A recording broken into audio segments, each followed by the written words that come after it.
no secret that Turkey is going through trying times when it comes to its foreign relations. From its NATO allies to trading partners in Europe and the Gulf, Turkey has seen once strong relations give way to regional disputes and bilateral differences. But that hasn't led to isolation. Instead, Turkey has sought to forge stronger ties with countries traditionally outside of its radar. No country fits that mold better than Iran. Despite sharing a border, historically, security cooperation between Ankara and Tehran has been limited, but that could be changing. Turkey's interior minister recently announced that his country had launched a joint military operation with Iran against the PKK terror group along Turkey's eastern border. Iran is no stranger to the dangers posed by the PKK and its affiliate PKK, which has waged an insurgency against Iran for more than a decade. But security isn't the only area where the countries are stepping up ties. Both came to the aid of Qatar during the Saudi-led blockade that tried to strangle the tiny, energy-rich nation into submission. All three have increased and coordinated their trade ties, transport links, and their security policies. And to break down this unlikely grouping, joining me now is Foad Izadi, who is an assistant professor at the University of Tehran, and Serhan Afacan, who is a political analyst at the Center of Iranian Studies in Ankara. Gentlemen, welcome to both of you. Foad, let me start off with you. We'll get to the two countries conducting joint operations against the PKK but in just a bit. But I want to get your intake as to how this unlikely alliance between Turkey, Qatar, and Iran, how did it all come about? Well, let me question your question. I think it's not unlikely to have an alliance between neighbors. Iran and Turkey have been having good relations for the last 200 years. The last time they fought a war. Well, one could argue that they've had rocky relations too for the last 200 years. But they have managed it. So the last time they actually had a military conflict with each other was in 1823, long time ago. And they share a lot of interests in terms of economic relations, security relations, cultural linkages. So it's actually a very simple fact that Turkey and Iran should be allies, especially when they have difficulties with countries like United States and Israel. Why now? Well, I think this is perfect timing for the alliance because, look, I mean, we have to look at the Middle East, first of all. You see Israel. Israel is a major cause of instability in the Middle East, and it's listening to no laws, no regulations, nothing, not to the international community. I mean, look at what Israel is doing in Gaza, for example, and other parts of Palestine, too. And there is also the Saudi Arabian, I think, impact over the alliance between Turkey and Iran. Look what the Saudis did to Qatar, for example, in 2017. The illegitimate, irrational, unreasonable blockade against Qatar in 2017. And if Turkey and Iran had not helped Qatar, that would be a disaster for the country. So I think that also was one of the major causes of the alliance. And another one, which also took place in 2017, is, of course, the independence referendum in northern Iraq, against which Turkey and Iran were both against it. And so I think somehow it was the conjuncture and the other alliances between Israel, the U.S., and Saudi Arabia, which pushed for this alliance. And I do agree with Mr. Izadi that it's not an unlikely alliance because Turkey and Iran, over the last 100 years and over the last 10 years, from the start of the conflict in Syria, all despite having serious problems, they somehow managed not to create a bilateral crisis, which is, I think, pretty much good. Okay, here's why I said it was unlikely, because the strengthening of ties between these three countries, it's remarkable because if one considers the fact that Iran and Turkey are on the opposite ends of the table when it comes to the Syrian conflict. That's what was my reasoning. At one time, yes, they had different views. But in 2019, we realized that the Syrian government is not going to go away. It's stable. The country is stable.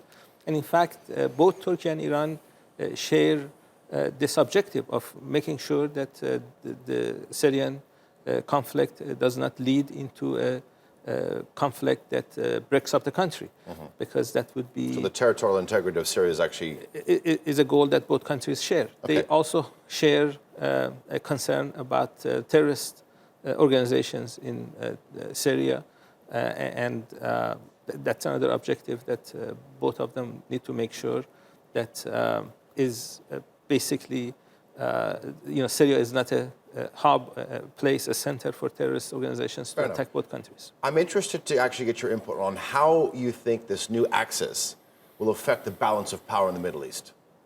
Serhan? Well, actually, can I comment on Mr. Izadi? Well, I think we have to be straightforward on Turkey's and Iran's position on the Syrian crisis. They do not share the same position. That's deliberate. That's clear. That's why they have been negotiating over Astana with Russia and bilaterally as well. And yeah, they are both in favor of the unity of the Syrian territory. That's fine. And they are against terrorist organizations. But who are the terrorists?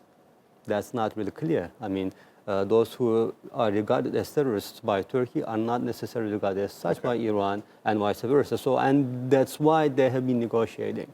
So that, I mean, we have Fair to enough, I understand. Yeah. And there are, and I do agree with you in the sense that there are more differences in Syria than there are similarities. But actually, let's get to how this will change the balance of power in the Middle East, this new alliance. Well, actually, I think that's going to change the balance of power, I think, strongly, because they will not be able to contain Iran to the extent they want, first of all, because the new American sanctions aim at, first and foremost, isolating Iran regionally and globally.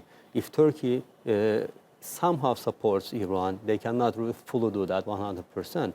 That is, I think, one of the dimensions of the effect of this axis in the balance of power. And another one is, of course, if this alliance goes on, we will not be able to talk of any independent, autonomous Kurdish state in the Middle East, because Turkey is absolutely against it, and Iran is becoming increasingly against it. So I think these are the main dynamics. In terms how much of a concern is this to the United States then? I think the U.S. government is quite worried about an alliance between Iran, Turkey, and Russia. These are major countries in this region. United States is actually sanctioning all three. And the difficulty that the Trump administration has is that it doesn't really have a Middle East policy. Mr. Trump is erratic in its decisions, and it's causing a lot of difficulties not only for these three countries, but for the United States as well. Let's move on to the threat of terrorism. Why do you think it's taken so long for two countries like Turkey and Iran to actually announce sort of a large-scale counter-terrorism operation against groups like the PKK and PKK? Is it because of the two countries' maybe perhaps complicated history? I know that you had mentioned at the beginning of our discussion that they're more natural allies than one would presume. So why has it taken so long?